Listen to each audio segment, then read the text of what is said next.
being here. It's great to see folks coming out. And we're forced to sit through meetings about these things, but you're volunteering to be here, which is great. I put together a very basic PowerPoint presentation just to kind of serve as a structure. If you have any questions, feel free to jump in and ask a question. I'm going to try to go through this, and if you want to go a different direction, we can certainly talk about different things, but I thought I would get started with this. I didn't quite understand how you get onto the MPO. Yes, that's a good question. So how you get onto the MPO. So the MPO, kind of the governing body that oversees the MPO is the MPO Policy Board. And so we have 2 members from the county, 2 members from the city, and 1 member from VDOT. The city and county representatives are appointed by the city and county elected officials. So the Board of Supervisors nominates 2 members to go to the Policy Board.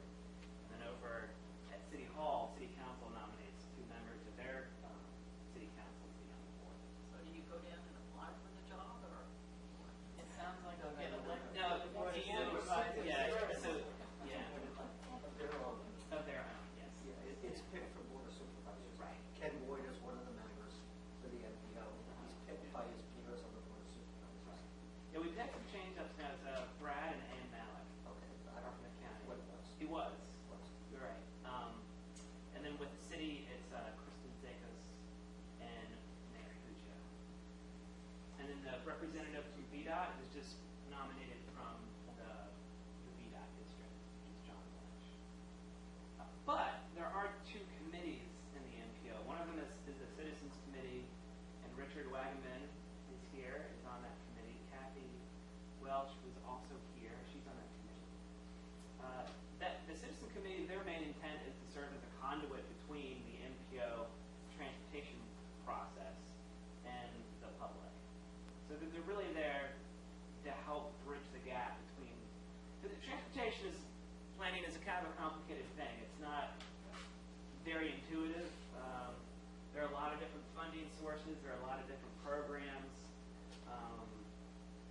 And so it's a difficult thing to kind of wrap your head around. So they're there for that purpose. And then we have a technical committee, which is made up of local staff and also members from VDOT and FTC. And while the Citizens Committee provides more of a citizen input side, the technical committee really digs down into the numbers and deals with the technical side. We do have openings on the Citizens Committee. I think we have 2 openings who are MPO representatives. So if anyone is interested in participating with the MPO, you can contact us and work on getting an application. There's also 2 members from the city of Charlottesville. Have to be a resident of the city of Charlottesville. And they nominate their own members from the Citizens Committee. Any other questions before I get started on that? Yes, Richard. One of the things that is important about the MPO is that the interface between the city and the county is a key thing. And for example, Free Bridge is a very key area that right at the edge of both. So we spent a lot of time trying to make sure that we develop something that makes sense for both sides. Mm-hmm. Yeah. And that's not easy sometimes. All right, so just discussion. We're going to talk about general concepts of, from conception of an idea to construction. We're also going to kind of discuss regional planning processes, the prioritization process. It's kind of a new thing, not just locally, but around the state. We have this new House Bill 2 prioritization process. And then we're going to talk a little bit about funding. But what I did want to point out on VDOT's website, when they talk about congestion, is actually a picture of Pantops, of US 250 right there. Actually, was stuck in that very traffic this morning going to the doctor's office. Sat there for a while. So I'm going to talk about, there's kind of an MPO urban process, a little bit different. When you get into rural areas, the process is slightly different. I'm going to go over just this general diagram. It's a little bit crude, but just to kind of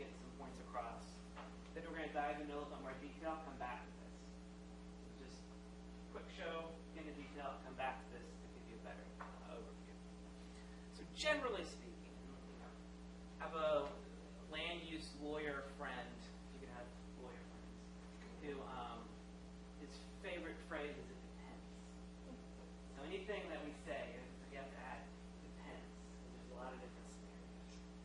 But generally, what you do is you start off with a concept. So it might be a particular roadway that's a real pain to you, let's say US 250 on campus, and you really want to do something about it. So then you move on to identifying needs and identifying your deficiencies. You really start taking more of a technical approach of saying, all right, we think this is a problem. We're going to look at the congestion. We're going to look at how much traffic is there. We're going to compare it to other roadways and really identify whether this is a real need for us or not. Then you're going to go on to kind of the funding stage. Again, in the real process, these are kind of merged and moved around, but just a general concept. So when you get to the funding stage, you start identifying, all right, we have this concept. We've studied it. It's a need for us. We know this. So then how are we going to pay for it? And there are a lot of different funding sources because there's a lot of different programs out there. Some of them federal, some of them state, sometimes localities put funds into these projects as well. So you start thinking through that. Not only where the money is going to come from, but the timing of it. When is this money going to come to this project? What's the breakout of the fund? Once you've done that, there's 3 last steps really. If you ever look at the 6-year improvement program, you'll see it in a lot of different documents. You'll see it. It's preliminary engineering, so you're looking at the project and you're really trying to determine where exactly is this road going. How wide are these dimensions? Exactly what are you getting into with this project? It's the final design, including getting the right-of-way, which can be obviously kind of a tricky project. Getting the right-of-way side of it. And then finally, you begin construction. And once you've done that, then you have yourself a new project. In the rural area, it's same basic concepts. It's just the documents kind of are what changes. In the MPO, as Gerald mentioned, you have the long-range transportation plan. Well, in the rural areas, you have a long-range transportation plan, which is a different document. Because it comes, different funding sources go into it for those projects. But it's the same general concept. In the rural areas, you don't have the tip. Whoops. Okay, I didn't go out. But you don't have the tip in the rural areas. The transportation improvement program that Gerald described is only for the MPO area. Because it only deals with federal dollars. So I like to think of it, and lots of times my mom always complains to me about, she lives on Route 33 in Hanover County. She always complains to me about Route 33, how she can never get out. And she always wants me to explain, well, why can't we just fix the stupid road? These politicians are a bunch of idiots. So explain to me this. So with her at least, I have to try to explain it to her. I try to make her imagine, what if you're buying a new house? It's kind of a fixer-upper. So the general concepts when you get into buying a new house is, what's your general vision for it? If you want to renovate it, what do you want it to be? Do you want it to be really functional? Do you want it to be maybe less functional but prettier? That's kind of the concept part, the beginning of that process. Then you start thinking, what are the conditions of the house, the different elements? How old is the roof? How old is the water heater? What's the foundation look like? I really want to put a new back deck on there. I really want a hot tub on that back deck. So that's where you're really getting into the study. That's kind of the second phase. You look into your long-range plan of what's your needs assessment? What are the conditions? What are the different elements? And you start thinking about generally how much it's going to cost. Okay, the roof is pretty bad shape. We've got to replace that. Generally, how much does that cost? You don't know exactly, but you have a general idea of how much that's going to cost.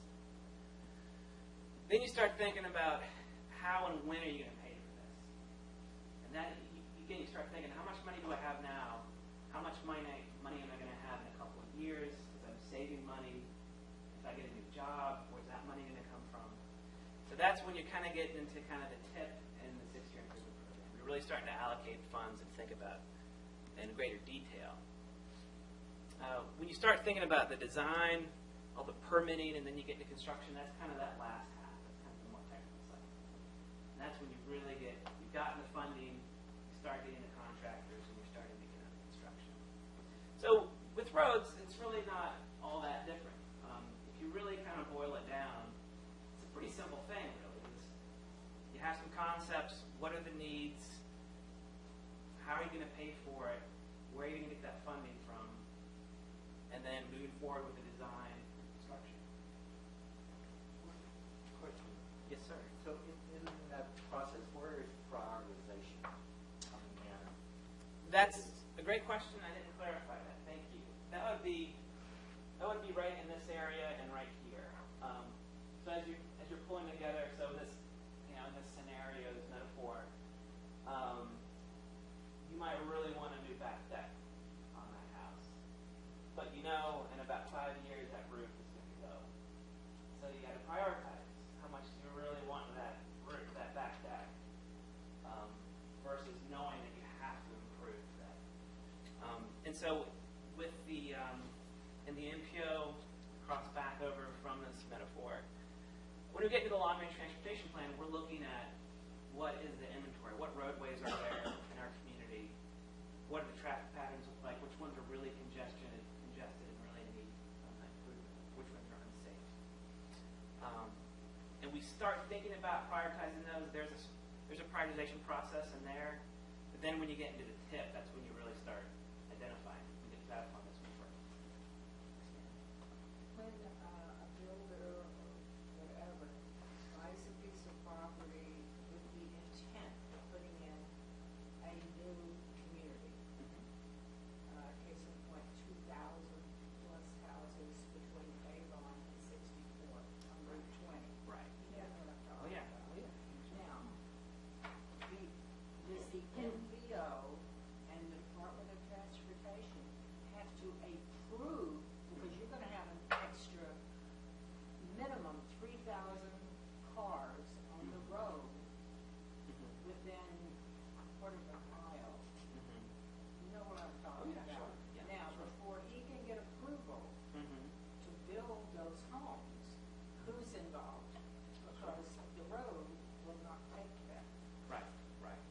Well, and there's kind of a part on it. I might call on someone back there because there's two gentlemen from VDOT. I'll say from the MPO side, when we're looking at the road networks, we're looking at what's on the ground right now in terms of development and what's going to be on the ground in the future. Now, if it's a project that hasn't been approved, we're not going to speculate that this is going to get approved or not. So, but doesn't it, I'm sorry if I No, didn't phrase sure. this correctly, Uh-huh. before this can be approved, the Uh-huh. construction to start of these 2,000 plus homes, Sure. is it just the planning board and the board of supervisors? That's what I heard. Okay, okay. But that has nothing to do with the traffic for me to get into town. Right. I might, from the VDOT side, Joel D'Annunzio is with VDOT Charlottesville. So you're asking about development as it occurs in the county? Absolutely. Okay, We so have 2,000 a homes. two-lane road. Yeah, okay, so say we have a 2-lane road somewhere, Route 20, did you say Route 20? Yes, Route 20 And we have a 2,000, now it depends. It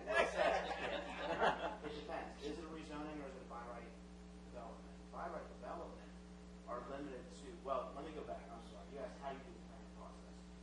Planning for development is county. It's a county role. However, when the county, in Albemarle County, they have a site review committee. Site plan review committee, VDOT, Fire and Rescue, the county, who else is on that, Gerald? Water, utilities. Schools. I don't know if there's a representative. 1,000 kids in That's a school. county, that's a county. Fine, rescue. Fire and Rescue. But so, Or the guy who's so, ran it. so if you're, Is what I want to know. if you have a development, let's say Biscuit Run came in, let's 10 years ago, whatever. Okay, so they had a rezoning request to take a by right development, a piece of property that they could divide into so many pieces of property. And they wanted to rezone it to have 4,000 houses, commercial, and things like that. That request comes into the county. The county distributes that and has certain requirements, but VDOT has a role in this rezoning request. And after Biscuit Run, there was something called Chapter 527, which coordinated with the zonings where if you generated a certain amount of traffic on any road and other conditions, you were required to do a traffic impact analysis study, right? And that basically shows you what the existing network of roads would handle traffic-wise. It would identify what improvements were necessary, and it would tell you basically how it impacts the existing intersections on the road. So in the case of Biscuit Run, they did a rezoning, they did a traffic impact study, VDOT, the county, fire rescue were all involved with that review, and they came up with a list of mitigation traffic-wise for that project. Those included everything from 6420 on down to their site entrances. That's when you have a rezoning. Yeah, so that's when you have a rezoning also over on Biscuit there. I'm sorry, if you're not familiar with Biscuit Run, I think that's But where they you... had entrances from Fifth Yeah. Street, and they had, I'm sorry if I'm getting this whole thing. Well, we're right. I'm glad to talk to We you could about talk, that. I could talk. But it's a about county function, and they involve VDOT as part of that. I'm not sure how the MPO is part of that. I don't think in this. Now, where we get, if a developer does a certain development and it has impacts, they might make a profit to the county to either put money up for the improvements, and that money could go into a plan like Will's talking about for transportation improvements. It's a negotiation at that point. Which comes first, the cart or the horse? It's usually the development comes before the transportation improvements. It might not should be. It might not be the best way to do it, but that's the reality of it in many cases. Not all the time, but in many cases. Yeah, I would say, I mean, if they're coming in, VDOT can say, hey, we really need to put this turn lane in, we really need to make these improvements to address Well, this new development. That's a little bit different because there's also something called frontage improvements, and that would be right turn lane, left turn lane, things like that for their entrance. That would be a frontage improvement, and we would require that whether it's a site plan, whether it's a by right development, or whether it's a rezoning. So those improvements along the property itself are a requirement by VDOT to the developer to get a permit to put their entrance in there. That's after the rezoning. The rezoning is really more of a planning process, and they identify, say, like Route 20, north of where the actual entrances were identified that they needed to be 4 lanes all the way to 64.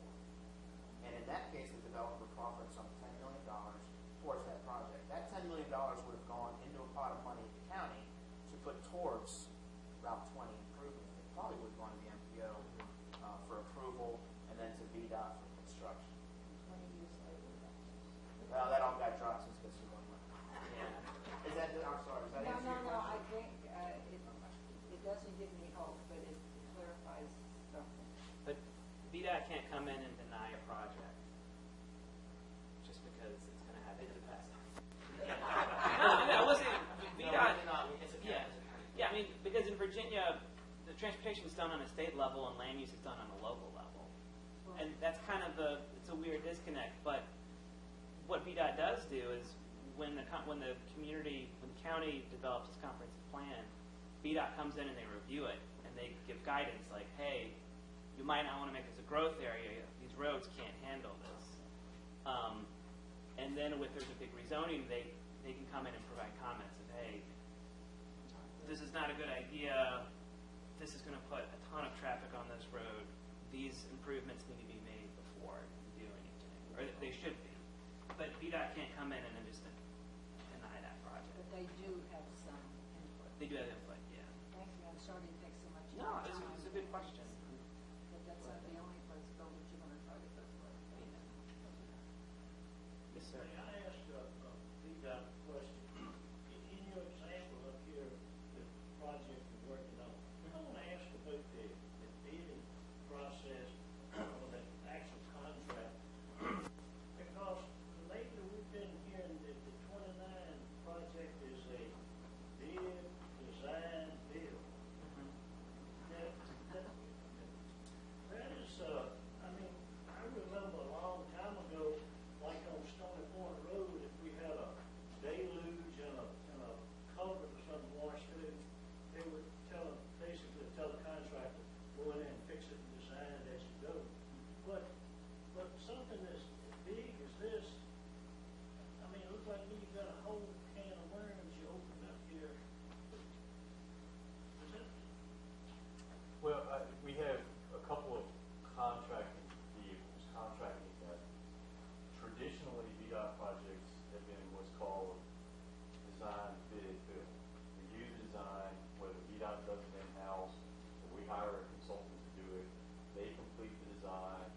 The other is design build. And with the 29 Solutions projects, we have both types. We have one design build contract with one design builder or contractor team for 3 projects. And design build isn't new to this. It's a little bit new to this industry. It's been around for 10 plus years, but it's been used for decades in the vertical building construction industry. And it's only a contracting mechanism. We're hiring a team, and we say, you go design it, you buy the right of way, move the utilities, and you build it. So it kind of focuses us instead of a bunch of different groups to deal with and extending the process out in different contracts to one team that can build in efficiency in the design. They can move the right of way along faster if they move the design faster, and they can build it at their pace. But the real efficiency comes from we have the builders collaborating with the designers so that they can build what's most efficient for them to complete cheaper and faster. This has become very popular in housing construction now as well. So it's just a contract vehicle. There's no loss of control by VDOT or the public. Well, I mean, you're looking on the shoulder while they're designing this road?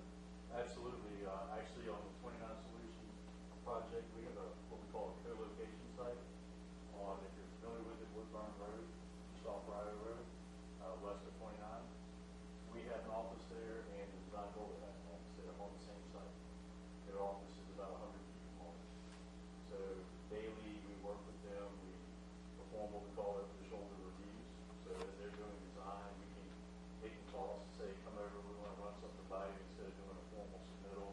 And we can say, no, we really don't like that. How about thinking about something else? So it is, it's not always that close of a working relationship, but for that contract specifically, it is. Inspections on site by VDOT?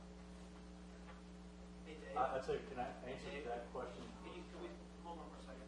I don't want to get off topic here, but Dave's actually doing a Route 29 presentation in the next session. So if you don't mind, I'd like to let Will finish because we're kind of getting off topic here. I don't have 30 minutes of material, so this is fine. But You only have 12 minutes. oh, left. what? That's how much material I have. But That's in good. the next room, Dave's going to go through all the 29 Solutions projects, and I think these are great questions. And maybe some other people would like to get his answers also if we could wait till that. Okay, I mean, if that's fine with you, unless you have just a little follow-up. We can finish this one, right? So Yeah. keep going. And real quick, just to answer your question, just in case you're not available to attend our presentation after this. We have 3 layers of quality management. Inspection is a quality management component. The design builder, the contractor, is responsible for 2 of them, quality control and quality assurance. VDOT and our inspectors perform what's called independent assessment, independent verification, which is that 3rd layer of quality management. So we watch over everything, but they're responsible for that quality. Well, I didn't want, speaking of Route 29, I'll bring up in a moment, but as I mentioned, so in the region we have the MPO area, which is federally mandated, and then we have the rural areas here. The MPO, we can talk a lot about what the MPO is and what it does, but if you just kind of boil it down, it's really just about money. If you're in the MPO area, your projects can qualify for federal funding, so you get additional federal funding involved. If you're in the rural areas, you're generally using more state funding. And that's really the biggest thing. The federal government created the MPOs. There's 15 in Virginia alone. And it's really, these projects can qualify for federal funding. Not all transportation projects in the MPO get federal funding, but some do. Are there parts of Albemarle County that are in the rural, Yes, sir. and not in the MPO? There are. So the MPO, actually, it's a good point because it's not really a great map, but so Albemarle County is all here. Was out in western Albemarle. This is Crozet, which is now in the MPO. This is Plank Road down here in the south. Ravenna Village is over here. You got the 64 corridor. 29 runs up here, so the MPO kind of follows along that. So you can see kind of a pattern of these are the major corridors, 29 and 64, and it kind of runs along those major roads. So, Well, yes, sir. are there any considerations about extending the MDO boundary beyond Albemarle County up on Route 29 because of the Yeah. developments going on? There is up on in Greene County. There's been conversations about that, but we'll see when we redraw the lines in a few years. The census numbers will tell what we'll do. And as Gerald mentioned, so the long-range transportation plan. Again, this is a federally mandated plan. This is what sets the vision, transportation-wise, in the region. So, Albemarle County, you have your comprehensive plan, that's setting the vision for transportation. But the MPO has two localities. You have the city of Charlottesville and Albemarle. So it's two localities coming together, setting a vision for the region of transportation, for those federally designated projects. It's a 20-year document, really. All modes of transportation, so bike, ped, transit, road projects is what gets most attention, though. In that we have what's called a fiscally constrained project list. So this kind of gets a lot of people in the MPO as well, is the constrained list. As I was talking about with that house, and you're thinking, how much money am I going to have 5 years from now, 10 years from now, because I want to budget out my projects. It's the same thing with this. We're thinking, we don't know exactly how much money we're going to get in the next 20 years. We're pretty sure we're going to get X amount, because in the last 20 years we've gotten this amount in the past. So we make, working with transportation agencies, we make a really good guess of how much money we can anticipate in the next 20 years. And then we look at what are our needs, what are the big projects, how much is that going to cost, and so we budget those projects based on how much money we anticipate in the next 20 years. Yes, ma'am. And with budget pressure on the Congress, and I thought the Federal Highway Trust Fund was buzzed.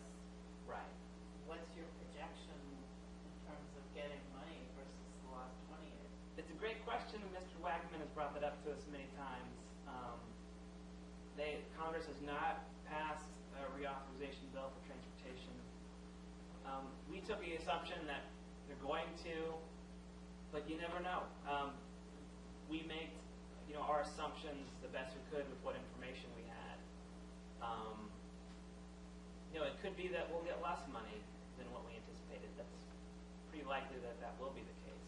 You have a prioritization list in segments that go -5, -10, so that if you don't get what you think Yeah. where's the stuff that gets cut by layers? We do. We have a few projects listed, and then we prioritize those based on some performance measures. Well, I was going to say, so the constrained list, that's the projects that are budgeted. And then there's a list of other projects that we think are good ideas, but we don't anticipate them being built with federal funds, at least in the next 20 years. We call that our visioning list. Usually the visioning list is kind of our at-bat area, so if we get some additional funding, one of those moves up. And we are working on prioritizing those projects as well. The Transportation Improvement Program, I won't spend a whole lot of time on that just because Gerald covered that. I will say, in Virginia, it's not quite as important as it is in other states, and still important. We have the 6-year improvement program. That's certainly a big piece of it here in Virginia. We update the 6-year improvement program every year, even though it's a 6-year plan. And that is when we're getting really where the rubber meets the road. Here's a project, we've prioritized it in the long-range plan and in the TIP, because we're really looking at this funding. And now we're ready for it. We're going to submit this project for funding. We want to fund it. Just like how this roof, we know we want to fix the roof on this house first. This is what we're going to do. We're going to put this forward as what we want to fund first. Now, it's not a local decision if it gets funded in the 6-year plan. It's done through the Commonwealth Transportation Board. So that's as Gerald mentioned, that's the the highest board transportation-wise in the state, and they're the ones who are granted the authority to make funding decisions in Virginia on transportation projects. Their meetings are open to the public. We've gone to those meetings before, so you can attend those if you would like. But they're the ones who make those decisions on what projects get funded. These are the people that are politically appointed. Politically appointed. Okay. Now, as Gerald mentioned, there are nine districts in Virginia. So there are representatives from each one of those districts. So they have representatives from across the state. I'm going to get into where there's a few concerns coming up. I'm going to just jump right to that. I will say just real quick, in the long-range transportation plan for the MPO, road project-wise, this is what's on the list currently right now. So we have US 250 in the Shadwell right here. This is just preliminary engineering. As I mentioned, there's preliminary engineering, there's getting the right-of-way, and then there's construction. So this is just looking at the engineering side. So in the plan currently, we have this engineering of 250. I think the proposal is to widen from 2 lanes to 4 lanes with the median. We have the interchange here. Gerald submitted that project yesterday for funding. So he submitted that project to go to the Commonwealth Transportation Board, saying, please fund this project. It's really important to us. This is how much we think it's going to cost. Please fund it. This is Exit 118, which I submitted for the county yesterday, and I did the same thing. We have some improvements here on Fontaine. And then US 29-250 here, west of town, is engineering for widening that road as well. So those are... On the transportation board, can find projects anywhere, either rural or MPO areas. Right. Okay. So all... Issues run up against issues of transportation board not wanting to fund something in MPO because federal funds ought to do it, and Yeah. you have to balance all that stuff too. Well, yeah, I mean, the main issue that's come up is, as you made a great point, with the funding, we don't really know what we're going to get in the future. We do know that we're having a lot of budget shortfalls, especially in transportation. We don't have enough this year. We're going to get less next year. But the needs are so great. And so the Commonwealth Transportation Board, so they're having to weigh, this money, are we going to assign it to these projects in the rural areas? Are we going to assign it over here in these urban areas? Which districts are we going to put funding? Is it going to go in North Virginia? Is it going to go over here? So there are 2 important bills that passed. One of them, the House Bill 2. And what that bill is intended to do is provide a fair and balanced assessment of all the projects that are submitted. So it's looking at economic development as one of the factors that it's going to weigh. It's looking at congestion, safety, accessibility. So in some areas it's looking at land use. Environmental is the other one. It's always hard to remember all 5 at one time. So environmental is the other one. Environmental, it's looking at some of the considerations. Is it transit? Is it going to help reduce congestion? Safety, it's looking at fatalities, and it's looking at serious injuries. Accessibility, it's looking at, is it reducing the time to get to work? So it's taking into account if you're going to make better connections to the network, or transit accessibility. Economic development, are you bringing greater freight? Are you bringing better access to businesses for their goods? So it's basically a set of these standards. Now, it applies a little bit differently depending on where you are in the state. In Virginia, here we are right here in the middle. The rural area is in Category C. The MPO is in B. The only thing to really take out of that is in the MPO area, it's a little bit more heavy on accessibility, whereas in the rural area, they're a little bit more focused on economic development. That's the really biggest change. What does accessibility mean? Well, accessibility would be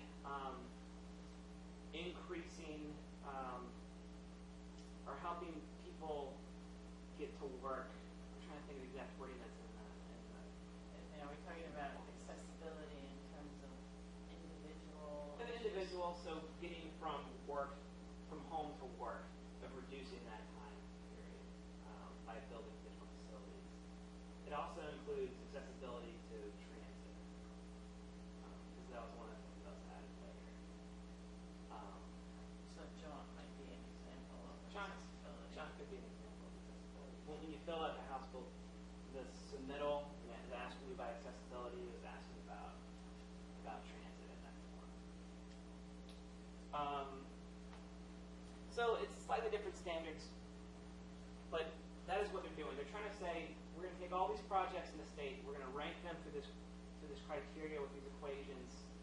And the Commonwealth Transportation Board is going to see it, and they're going to overly simplify it, they're going to have a list from 1 to 100, let's just say, of what's prioritized. And they're going to make their funding decisions based on that information. The rub is they don't have to make those funding decisions based on how these projects are ranked.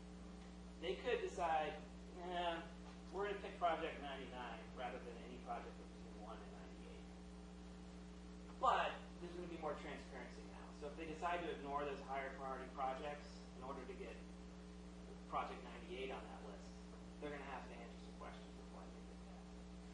And that's really the main intention of it. What's the area to the right of Culpeper there? Is that the 95 corridor? That is, but yeah, I see the 95 95 is I just wasn't here. sure what the red there by the Culpeper, that must be the 95. Yeah. Right, so that's this is Stafford County right here. That is Fredericksburg, and this is Spotsylvania.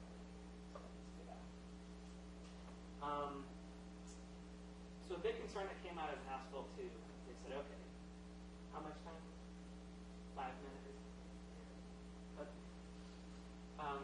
the big concern that came out of this is they said, okay, we're going to throw all these projects in a pot, we're going to rank them, and then Commonwealth Transportation Board is going to make a decision on what projects are funded. If they vote against this prioritization, we get to yell at them, but they still have the authority to make a decision. So a concern that popped up is in Northern Virginia throughout this process, they said, well, the only reason we're doing this House Bill 2 thing is because Hampton Roads wants more money. Because the representative at Hampton Roads actually brought this up. So if you bring something up, you're more likely to benefit from it, right? So they're saying, all these guys down here, all they want is all set up to give them all the money. Hampton Roads said, this is all set up to give Northern Virginia all the money. That's why this is all done. Everyone else said, this is all set up just to give Hampton Roads and Northern Virginia all the money. So that's kind of the dialogue that's been going on. Another bill was passed, and they took the funding from this. So there's 2 pots now. If you submit projects like Gerald and I did yesterday for the 6-year plan, or for funding consideration, there's a statewide pot, and then there's a district pot. In our district, which is Culpeper, here, we've got like 31 million around that ballpark. And then we have the statewide. Is that allocated by population? How is the district? I believe it was population, because each district got a little bit different. So we are guaranteed to get some funds that remain in our district, but there's also a statewide fund. Depending on what type of project you have, you might be competing against the statewide projects, or you might be competing against other projects within your district. And that's where things get a little bit hairy. Can you move them? How do you find it? You can identify whether you want to apply for in the statewide pot, which is a bigger pot, Why don't you do that? or a district. But it depends on what type of project it is. It depends. I did want to say one more thing with $31 million really isn't a whole lot of money. I mean, we got Fauquier County up here, all the way down to Scottsville. That's a big area. $31 million isn't a whole lot. Do you present your project to the TDB, or is it pretty much whatever you want? Yeah, we don't. We work, so when we submitted these projects, we work regionally. So we pulled everyone together and we said, all right, Albemarle County, what are your priorities? I mean, City you don't, Charlottesville. they have to decide their decisions on us all the information. We work, VDOT is huge in it. They do probably most of the work, definitely most of the work. And they give us all the numbers. We submit it and what they evaluate it based on. So for the 3 projects you guys submitted, what was the price tag versus 31 million? Well, I think for the exit 118, we were at $130 million. But the 118 went for state funding. So one for state funding. So we're not just limited to the 31 million on this, One last thing here, something they've added to the process. So I mentioned that, 2 minutes, I mentioned that they prioritize the projects, right? What they also do is they take the cost. They do what is the benefit of these projects versus the cost. So it's a cost benefit analysis. I will say, North Virginia, I think, requested something like $1.8 billion worth of projects. All those projects are pretty expensive. They have a great benefit, but they also have a great cost. So I guess to give folks down here a fighting chance, I said, all right, we'll divide it by cost. So our projects are naturally going to be a lot cheaper than North Virginia. But again, CTD can make the decisions on what those projects get funded, which projects get funded. Will they come back to you and say, okay, we think this is a really good project, I think we don't quite have that much money, could you do X? Or it's either all or nothing, they either turn it down. Right. That's a good question. I don't really know, to be honest. I think the answer to that is this is the first year we've had this process, and the applications were due yesterday. Will and Gerald and myself have been working through this for a number of months now.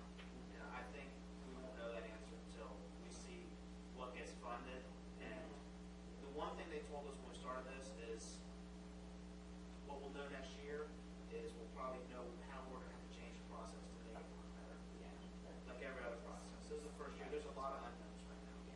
That's your stuff was submitted yesterday. When will we know what projects were submitted? Will that? Oh, you can find that out. Yeah, you. I think it's on the website somewhere, right? Right. It's on the website? It's on somewhere on some website. Yeah, I think so.